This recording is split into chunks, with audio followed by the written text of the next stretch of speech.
How to buy more characters on Toca Boca World. Hi guys, it's Mikran from Gaming Basics. Today I am going to guide you how to buy more character on Toca Boca World.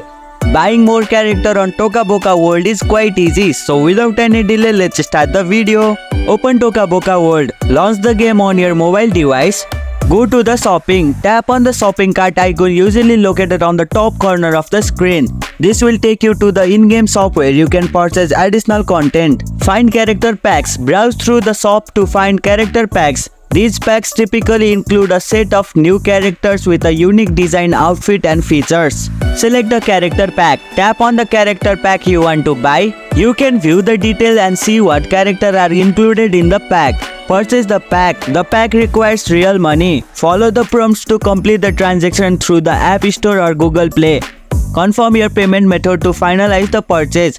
Download and access your new character. Once the purchase is complete, the new character will be downloaded and added to your game. And here you go, it's done. If you liked our video, press the thumbs up and share button. If you have any question, comment down below and don't forget to subscribe the channel for more tutorials.